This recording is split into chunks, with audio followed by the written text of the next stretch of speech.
Ahora, muy buenas tardes a todos los que nos están escuchando. Yo sé que es algo diferente lo que vamos a hacer en este momento.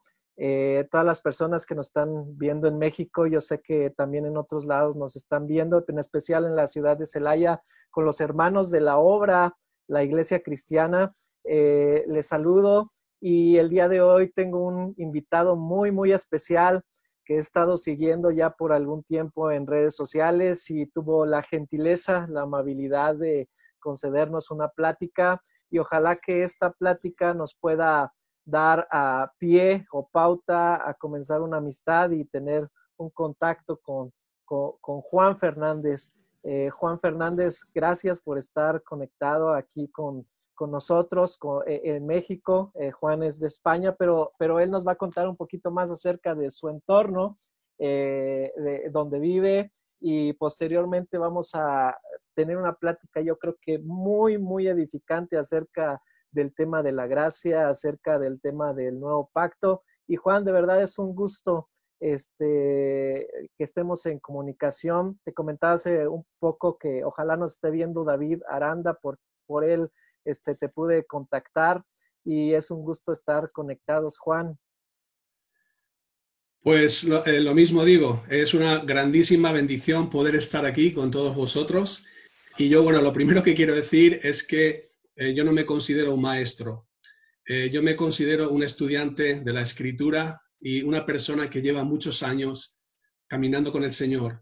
Y todos esos años donde ha habido muchas caídas, donde ha habido experiencias buenas y experiencias malas, donde me han herido y donde yo también he herido, pues de todo lo que he aprendido es de lo que quiero compartir con todos vosotros y espero que todas las respuestas que pueda decir puedan traer muchísima bendición a vuestras vidas. Y Josué, muchas gracias por invitarme y por abrir tu corazón, por abrir tu casa. Para mí también es un privilegio estar aquí hablando contigo. Gracias, Juan. Tengo una serie de preguntas, pero tal Okay. vez nos vamos a ir Vale, desviando y si las podemos ir cambiando de perfecto. acuerdo a lo que vayas platicando, que me parecería muy interesante darle seguimiento a lo que tú nos puedas platicar, sería muy bueno. Entonces, no tenemos un formato establecido, vaya. Muy bien. Y aparte de que Juan, ahorita en España, me comentaba que son como las 8:30 de Sí, de son la las 8:30, noche sí. y yo estoy Sí, grabando aquí a la 1:30 de la tarde, entonces allá ya el sol se puso, me imagino, y aquí sí, estamos a mediodía, y sí. es Es decir, maravilloso. que cuando yo ceno, tú estás comiendo, ¿verdad? Así es. Muy bien. Así es, más o menos, eso es Qué la bueno. mecánica. Y cuando yo estoy trabajando, tú estás durmiendo. Totalmente. Muy bien. Juan, cuéntanos un poquito de tu entorno, dónde vives para ya entrar de lleno al tema. Bueno, no solamente te voy a hablar un poco de mi entorno, me gustaría hablarte un Sí, poco de mi testimonio, ¿vale? perfecto. Porque yo creo que va a ser interesante que podáis ver un poco cómo he ido aprendiendo yo también y creciendo en la gracia y creciendo en la fe y creciendo en el conocimiento de Jesús. Yo tenía 15 años cuando empecé a interesarme por las cosas espirituales y fue con un grupo de testigos de Jehová. Yo Ah, estuve con ellos durante 3 meses aproximadamente y estaba muy interesado en las cosas de Dios porque yo veía que eh, en mi vida faltaba algo, yo me sentía vacío, mi corazón estaba vacío y estaba buscando algo y unos testigos de Jehová pues vinieron a mí y yo me involucré en lo que es su organización, pero durante muy poco tiempo. Después estaba hablando con un compañero mío de mi clase y me habló de Jesús. Y cuando me habló de Jesús, pues enseguida me enamoré de él. Me enamoré de Jesús. Y fue cuando le recibí en mi corazón, cuando puse mi confianza y mi fe en su obra, en todo lo que él había hecho por mí. Esos primeros meses de mi caminar con Jesús fue, yo creo que uno de los mejores tiempos de mi vida. Fue algo totalmente maravilloso, donde te levantabas por la mañana y sabías que Dios estaba contigo. Pero había algo que me decían algunos, y es algo muy interesante, porque me decían, fíjate, Juan está en la luna de miel. Y me El decían primer eso. amor, ¿verdad? El primer amor, correcto. Juan está en ese primer amor, está en la luna de miel y viene a la iglesia con ganas de alabar a Dios y con una sonrisa, con ganas de evangelizar a todo el mundo. Siempre está dispuesto a ayudar a los hermanos. Bueno, está en la luna de miel. Ya veremos lo que pasa después. Hoy en día, cuando yo vuelvo mi vista atrás, ¿sabes por qué me estaban diciendo eso? Me estaban preparando para una vida en la ley de Moisés. El legalismo. Correcto. ¿Sabes lo que me estaban diciendo? Sin decírmelo. Sin decírmelo. Lo que querían decir es, Juan,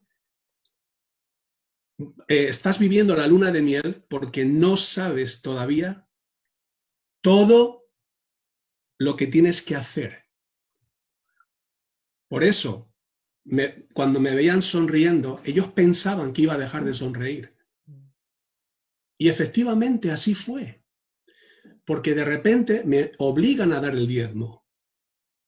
Me empezaron a exigir a dar el diezmo. Y si yo no daba el diezmo era porque era un rebelde. Me exigían que no me podía perder ninguna reunión de la iglesia. Ninguna. Si había una campaña evangelística, yo tenía que estar ahí. Porque si yo no participaba en las campañas evangelísticas, era porque no amaba al mundo, no amaba a mi prójimo. Yo tenía que participar de una forma activa de todo lo que la iglesia llevaba a cabo, porque si no, yo estaba mal espiritualmente. A las reuniones de oración tenía que ir a las reuniones de hombres, y yo iba a todo. Y esa carga que pusieron en mis hombros me empezó a quitar la sonrisa, porque cuando me hablaron de Jesús, me presentaron a un Jesús que me amaba. Perdón, hermano. Sí. De una forma incondicional. Pero después me lo quitaron. Y me dieron a un Jesús con el que yo tenía que ganarme su amor. Y si yo no hacía determinadas cosas, ese mismo Jesús que a mí me habían dicho que me amaba tanto, me iba a castigar. Yo estuve viviendo en una religión a partir del año que me convertí, porque a partir del año aproximadamente, no te puedo ser muy exacto en las fechas, pero creo que a partir del año fue cuando me empezaron a decir, tienes que hacer, tienes que hacer, tienes que hacer, tienes que hacer, y me dijeron, tienes que dejar a tus amigos del mundo, tienes que abandonar a tus amigos del mundo. Es curioso que nosotros como creyentes que seguimos al amigo de pecadores, Así es. yo tenga que abandonar a mis amigos pecadores. Es curioso que mi maestro, que fue llamado amigo de los pecadores, ahora a mí me exija que yo los abandone. Y empezaron a exigirme, yo no puedo escuchar música secular, yo no puedo ir al cine, yo no puedo hacer esto, yo no puedo hacer lo otro, yo no puedo hacer lo otro. Y hermano, fue tanta carga. Ya no solamente la ley de Moisés me estaba aplastando. Leyes de hombres, Juan. Las leyes puras de los hombres, las leyes de las denominaciones, las leyes de las organizaciones, y todo eso me empezó a aplastar. Y yo vivía en una religión, se me fue el gozo, se me fue la alegría, y ya poco a poco se me iban desgastando las ganas de seguir a Cristo. Porque ese Cristo que me presentaron lleno de amor, lleno de gracia, un Cristo que me amaba sin importar mis pecados, me amaba sin importar el pasado, ahora de repente me empiezan a decir que Él toma en cuenta los pecados que cometo, que si yo no participo en ciertas cosas, Dios me va a castigar, que Dios no está contento conmigo. ¿Tú te imaginas decir que alguien le diga a tu hija, tu padre no está contento contigo? Sí. Sería un insulto, te estarían insultando a ti. Y hemos insultado al Padre, hemos insultado a Dios. Cuando nosotros hemos creído que nosotros podemos ganarnos su amor, hemos insultado a Dios. Cuando nosotros hemos creído que haciendo algo, Él nos va a bendecir. Porque si tú das el diezmo, Dios te va a bendecir. ¡Aleluya! Cumpliendo un mandamiento, y el resto no importa. No importa si no amas, no importa si no eres humilde. Con tal de que das el diezmo, te dicen, te prometen bendiciones. Así es. Es un insulto a nuestro Dios. Y fueron pasando los años y me empecé, como yo veía que algo faltaba en mi vida, me empecé a involucrar en las raíces hebreas, en el movimiento mesiánico. Uh-huh. Perdón que te interrumpa, Juan, que me has dado la libertad de hacerlo. Sí, claro. Está de moda eso, Juan, al no encontrar una respuesta en las denominaciones. Yo he visto aún parte de mis amigos, parte de la gente que yo conocí en la denominación, tal vez pentecostés, que yo estuve por muchos años, he visto que han corrido hacia ese punto, hacia esa rama, por así decirlo. Yo digo hacia una fariseos, a una secta, yo puedo decirlo de esa manera, ¿no? Pero adelante, Juan. Sí, totalmente, estoy de acuerdo contigo. Y empecé a involucrarme en el movimiento mesiánico. Y más o menos fue de la siguiente forma, porque fue de una forma muy interesante. Yo estaba con un hermano, con un amigo mío, y un hermano a la fe, y me dice que, bueno, si yo doy el diezmo, y yo siempre he dado el diezmo, si yo doy el diezmo, ¿por qué no guardo las otras leyes de la ley de Moisés? ¿Y es lógico? ¿Lógico? Es la correcto. Y a mí me dio un golpe ahí. A mí me dio el primer golpe. Sí, porque si yo diezmo, ¿por qué no guardo el sábado, verdad? Exactamente, correcto.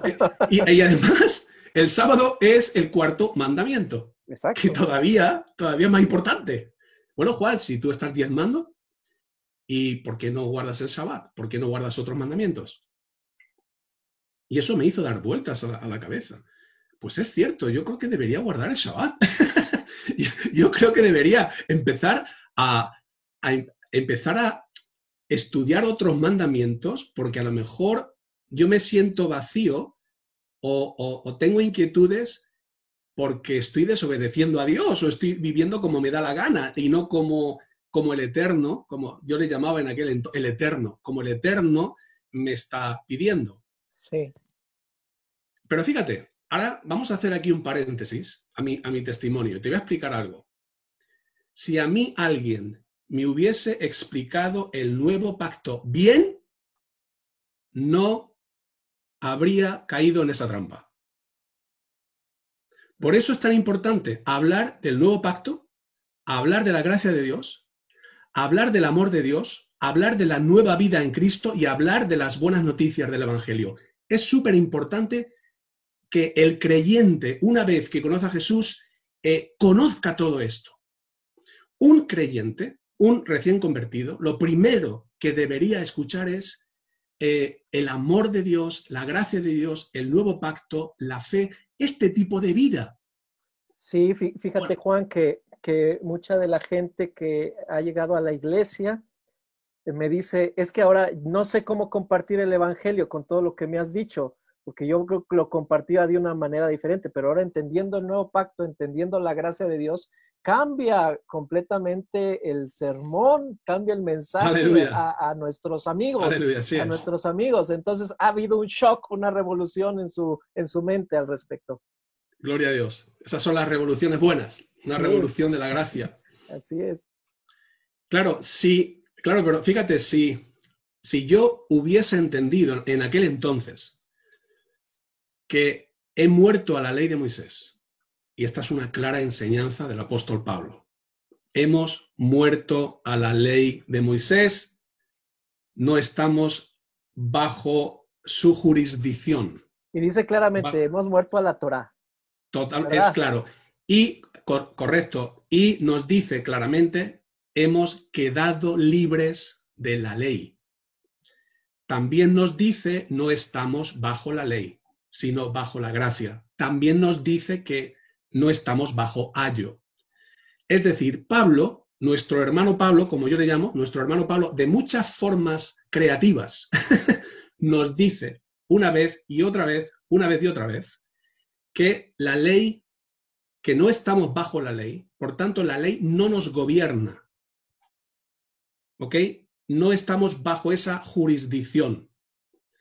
Si a mí alguien me hubiese dicho esto, no habría caído en la trampa de, oye, si estás dando el diezmo tienes que guardar el Shabbat. No habría caído en esa trampa.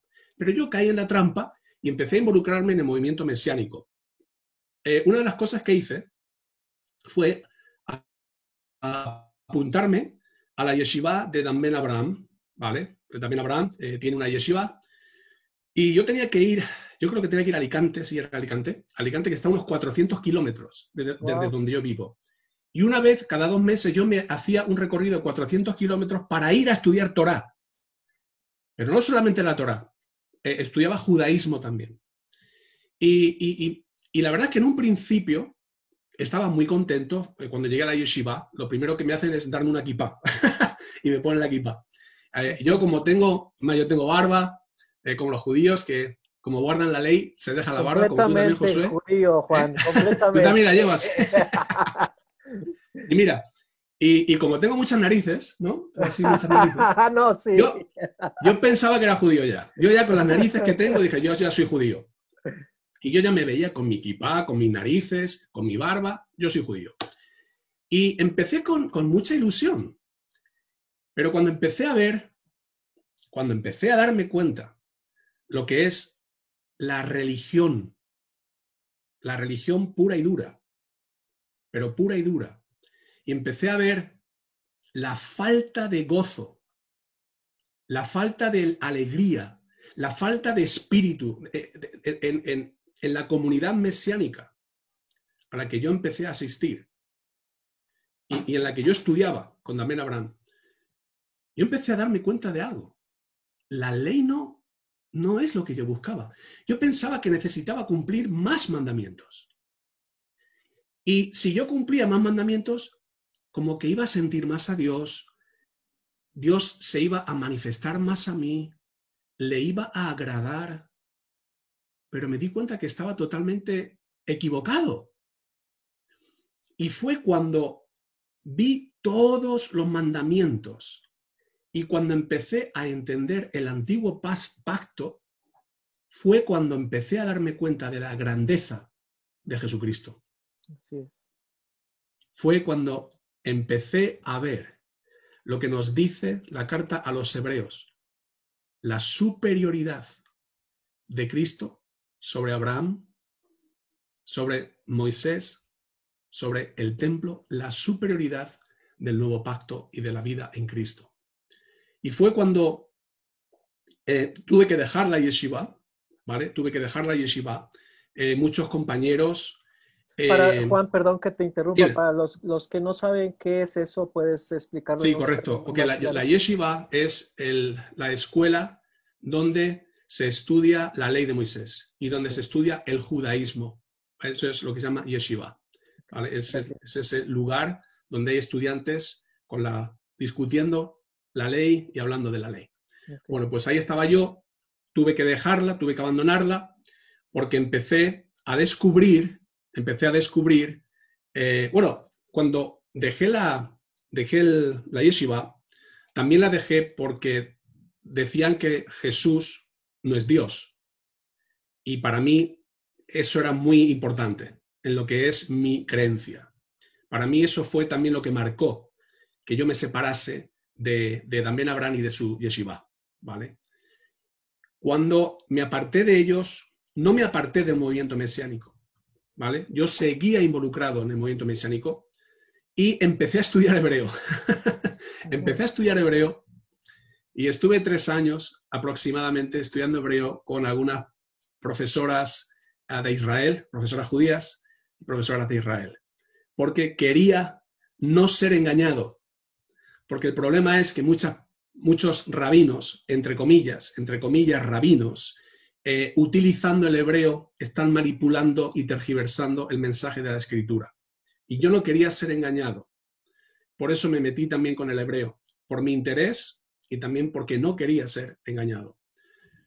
Cuando pasaron unos años y empecé a ver la grandeza del nuevo pacto, la grandeza de Jesucristo, empecé a entender la gracia de Dios. Y en un principio me sentía muy perdido, porque decía, no tengo que hacer nada para que Dios me ame. Y es algo que yo, como religioso y protorá, yo venía de un contexto religioso, donde yo estaba involucrado en todos los ministerios, ahí estaba Juan. Y yo ayunaba, llegué a ayunar hasta 3 días seguidos. Yo era muy de religión, muy religioso. Y cuando empecé a entender la vida en abundancia que tenemos en Cristo, me quedé un poco descolocado.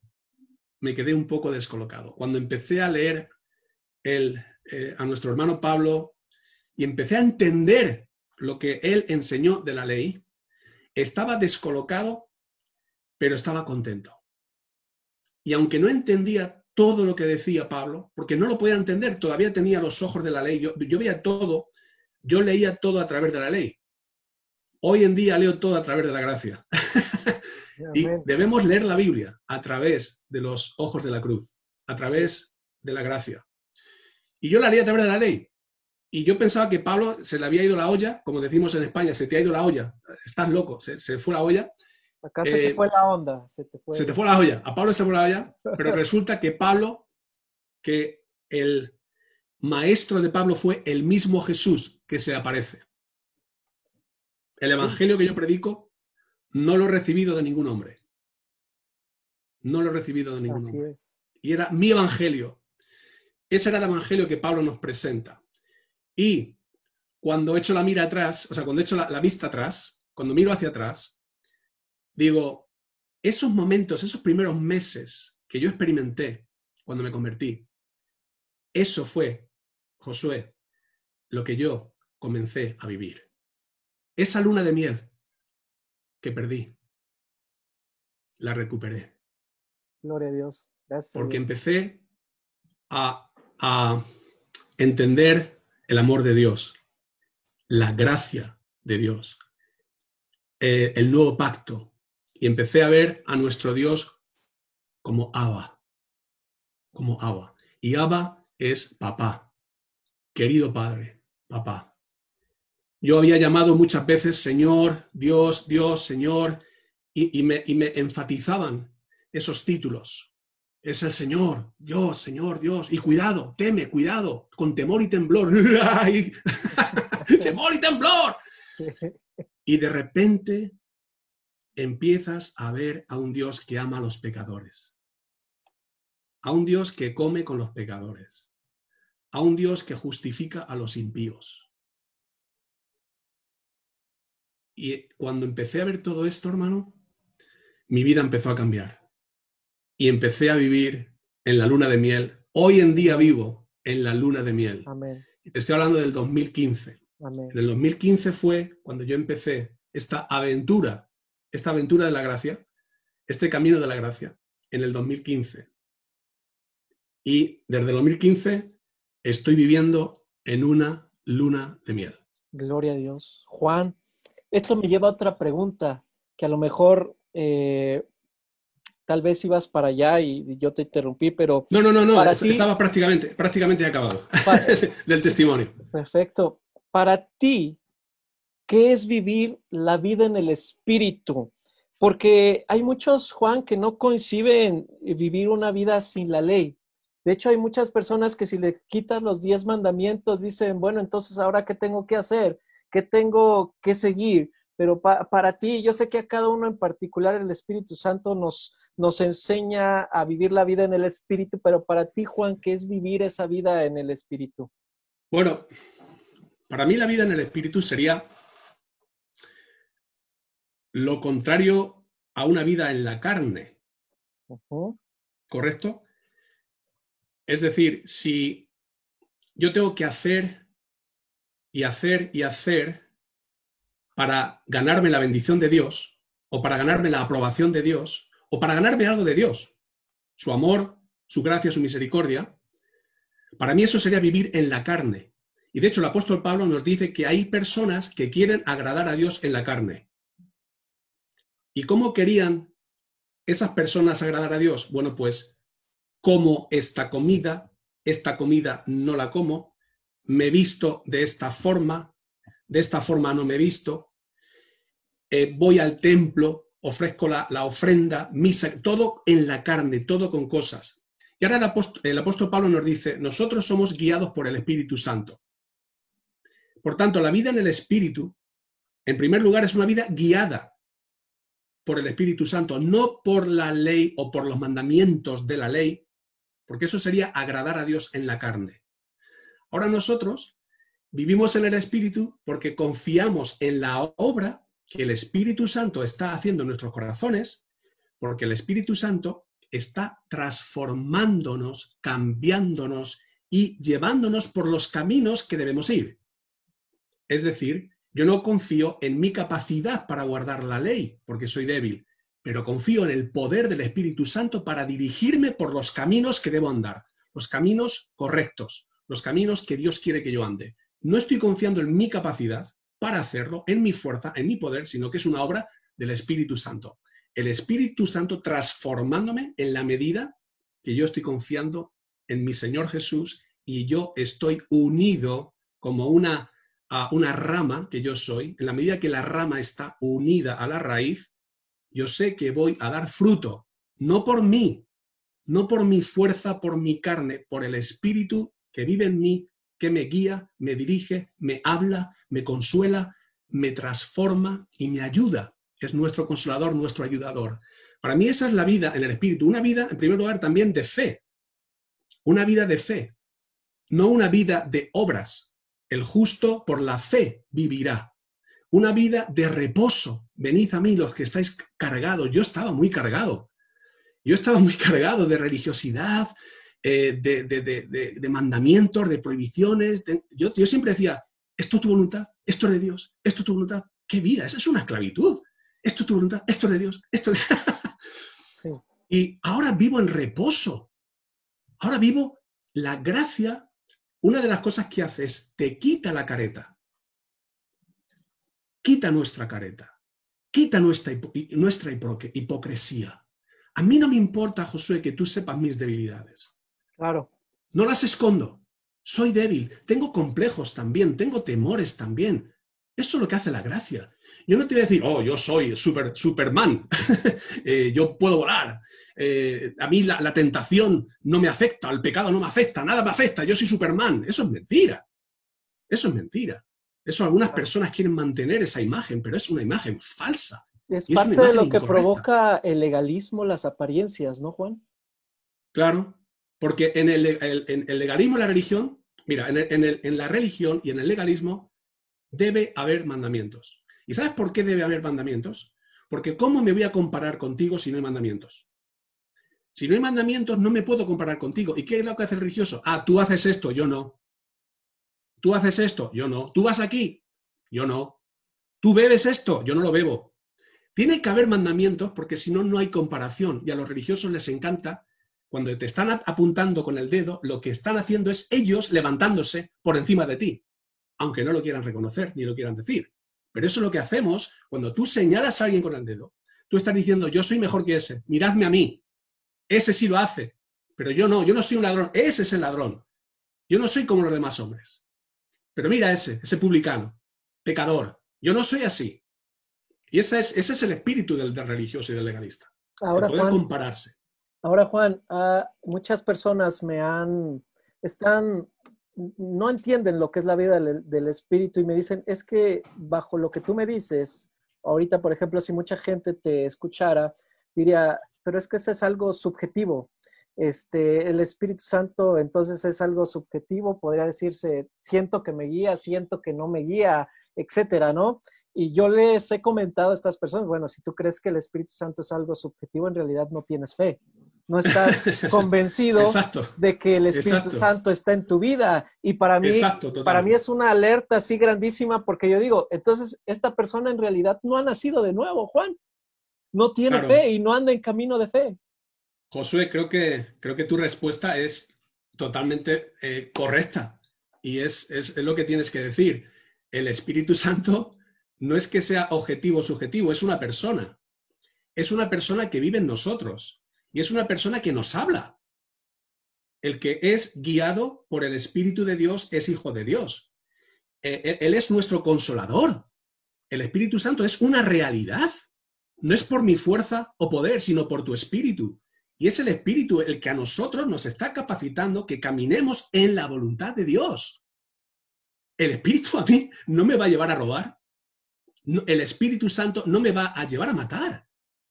¿Por qué? Porque el amor de Dios ha sido derramado sobre nosotros por el Espíritu Santo que nos fue dado. Por tanto, ese amor que ha sido derramado a mí me lleva a amar.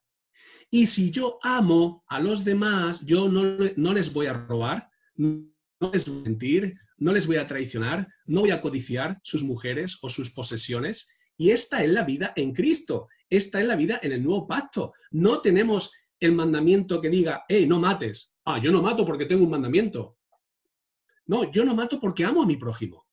Yo amo a mi prójimo. Y como amo a mi prójimo, no mato. Como amo a mi prójimo, no robo. Y el Espíritu Santo es el que me capacita y el que me da el poder para caminar en ese camino del amor, en ese camino de la gracia, donde ya no es mi vida girando en torno de los mandamientos. Mira, si a mí alguien me dice que, a ver, te quiero poner un ejemplo. Si alguien me dice a mí que yo puedo pegar a mi mujer o maltratar a mi mujer porque no hay mandamiento, yo no voy a matar, ni a maltratar, ni a pegar a mi esposa. ¿Por qué? Porque yo la amo. Yo no necesito un mandamiento para portarme bien con mi propia esposa. Exacto. ¿Me comprendes? Entonces, yo no necesito un mandamiento para caminar en el camino de Dios, para hacer la voluntad de Dios. No necesito mandamientos. Es el Espíritu Santo que está en mí, el que me está capacitando a caminar en ese amor que hemos recibido. Y nosotros amamos porque hemos recibido el amor de Dios. Nosotros, como dice Pablo, hemos sido aceptados. Y como hemos sido aceptados, yo puedo aceptar a los demás con sus errores, con sus defectos, con sus pecados, con sus caídas. Puedo aceptar a los demás. Y esa es la vida en el Espíritu, la vida nueva en Cristo y una vida basada en el amor, una vida basada en la fe. Amén. Juan, me he encontrado también, no sé si te ha pasado, en la congregación, como somos una iglesia cristiana, normalmente a veces llega personas, aparte de gente nueva que no conoce de Cristo. Eso es muy bien, eso es muy bueno porque llegan a conocer el mensaje del nuevo pacto, que tú decías, bueno, si a mí me hubieran enseñado primero el nuevo pacto sería fabuloso, y eso está bien, pero han llegado a mi congregación personas que ya vienen con un trasfondo de otras iglesias evangélicas, pentecosteses, bautistas, en fin, que lo primero que llegan y me dicen, queremos servir, queremos hacer algo, porque no nos gusta estar quietos, no nos gusta Ya, estar estáticos, y era parte de lo que tú hablabas hace unos momentos, ¿no? totalmente. Entonces, Así es. ¿cómo te has enfrentado a esas cosas? ¿Cuál sería tu respuesta para ellos? Porque venimos arrastrando todo ese trasfondo del hacer, del hacer, del hacer, del hacer, del hacer, ¿no? Bueno, es algo muy, muy, muy curioso lo que me está diciendo. Hay algo que, bueno, en primer lugar es comprender a estas personas, amar a estas personas, entender de dónde vienen, tener paciencia con estas personas. Eso es lo primero de nuestra parte, ¿vale? No, no molestarnos, no enfadarnos, no airarnos, es decir, amarlos como son y como vienen. Y una vez que vienen, pues solamente enseñarles poco a poco enseñarles poco a poco lo que significa la vida en Cristo. Y una de las cosas que dice Jesús, que para mí es una de las cosas muy impresionantes, que a los oídos de los religiosos lo que voy a decir ahora mismo lo que es un escándalo. Lo que voy a decir a los oídos de los legalistas religiosos es para tirarme piedras. En el nuevo pacto, Dios sirve al hombre. Jesús dice: yo no he venido a ser servido. Yo no he venido a ser servido. Yo he venido a servir. Amén. Y ese es el nuevo pacto. En el nuevo pacto, el hombre recibe la bendición gratuita, recibe la salvación gratuita, recibe el perdón de sus pecados gratuitamente, porque Dios ha venido a servirnos, ha venido a buscarnos, ha venido a sanarnos, a liberarnos, buenas noticias a los pobres, vista a los ciegos, libertad al oprimido. Y eso es lo que ha venido a darnos de una forma gratuita. Por tanto, tenemos que decir a estas personas, primeramente, déjate que tu Dios te sirva.